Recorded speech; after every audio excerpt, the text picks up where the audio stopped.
আমরা সবাই number one Shakib খানকে চিনি, কিন্তু এই নাম্বার ওয়ান হওয়ার পিছনে তার সাহসী লড়াইয়ের যদি কিছুটা অংশ আমাদের সাথে শেয়ার করতেন। আসসালামু আলাইকুম। Good morning everyone. এই স্পিডটাই খুব ভালো লাগে, আর এই স্পিডটাই সর্বক্ষেত্রে মানুষকে সর্বোচ্চ জায়গায় পৌঁছে দেয়। শুধু নাম্বার ওয়ান না, নাম্বার ওয়ানের উপরেও যদি কোনো অবস্থান থাকে যেটাকে কোনো নাম্বার দিয়ে কাউন্ট করা যায় না, তেমন আসলে পৌঁছে দেয়। সফলতার গল্প কার সামনে বলবো? জনাব অঞ্জন চৌধুরীর সামনে। 7:45 তার এখানে আসার কথা, ফোন করে বলল স্যার তো এসে গেছে। ঘড়ির কাঁটায় দেখলাম এখনো 45 বাজতে 2 মিনিট বাকি। তখনই বুঝলাম যে মানুষ শুধু এরকম নাম্বার ওয়ান হয় না অঞ্জন চৌধুরী সাহেবদের মতো। মানুষ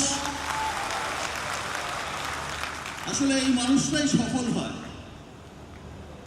এই যে কঠোর পরিশ্রম, এই যে একজন বিলিনিয়ার হওয়ার পরেও, দেশের এত বড় একজন সফল মানুষ হওয়ার পরেও, এত বিশাল কোম্পানির মালিক হওয়ার পরেও 5 মিনিট লেট করতেই পারতেন, কিন্তু 2 মিনিট আগেই এসেছেন। এই স্পিডটাই মানুষকে নাম্বার ওয়ান করে।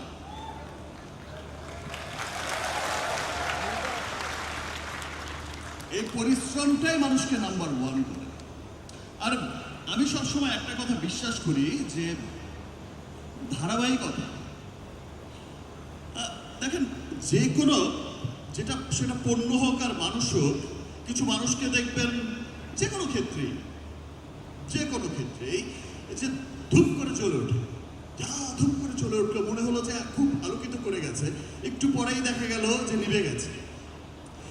সেটাকে আমি আসলে কোনো নাম্বারে কাউন্ট করি না। সেটা মনে হয় যে ঠিক আছে, একটা এসেছিল আবার চলে গেল। কিন্তু যে দীর্ঘ সময় ধরে টিকে থাকে, দীর্ঘ সময় ধরে তার একটা পজিশন হোল্ড করে রাখতে পারে, সেই আসলে সফল মানুষ।